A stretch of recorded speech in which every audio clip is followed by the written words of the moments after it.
Salut à tous et bienvenue dans cette nouvelle chronique où je serai toute seule avec vous, en tête-à-tête, pour vous parler d'un sujet qui me tient particulièrement à cœur, à savoir la littérature. Je sais, jusqu'ici rien d'original, mais je vais vous parler d'un genre que vous n'avez sûrement jamais lu et qui ne figurait malheureusement pas dans vos programmes de français, à savoir la littérature érotique et transgressive. J'ai vachement l'impression que vous êtes beaucoup plus attentifs maintenant. Vous allez donc pouvoir voir à quel point j'aime ce genre d'œuvre, à quel point ce genre est riche aussi, et j'espère pouvoir vous faire partager un petit peu de cette passion. Ne vous inquiétez pas, ça va bien se passer. Ce premier épisode sera une sorte de pilote uniquement consacré à la définition de ce que je vais appeler un genre transgressif, érotique, voire subversif, afin que vous sachiez bien de quoi on parle.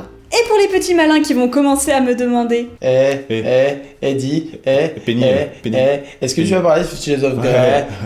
Est-ce que tu vas parler de 50 Shades of Grey? Salut à tous, c'est Charlie Debo. Je leur réponds cordialement d'aller brûler en enfer et de se carrer gentiment les 120 journées de Sodome dans les fesses.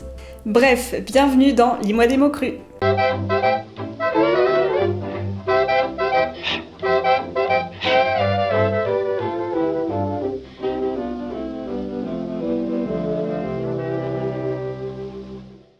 Alors, qu'est-ce que c'est quoi donc que l'art subversif ou transgressif ?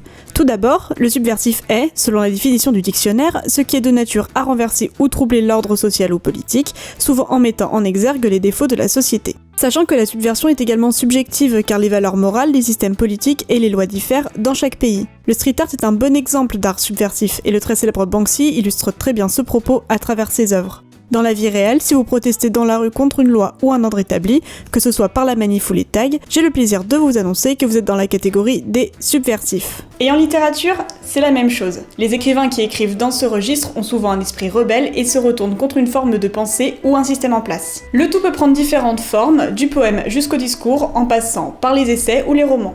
Par contre, gribouiller fuck le prof sur votre table de collège, ça compte pas. A l'inverse, l'art transgressif tend plutôt à indigner les mœurs ou les sensibilités. Cela passe souvent par des œuvres jugées offensantes, voire choquantes, comme le fait Andrés Serranos avec son œuvre Peace Christ, représentant un crucifix dans un bocal d'urine, ou encore Zuyu, où dans son adorable performance, il mange un fœtus de bébé.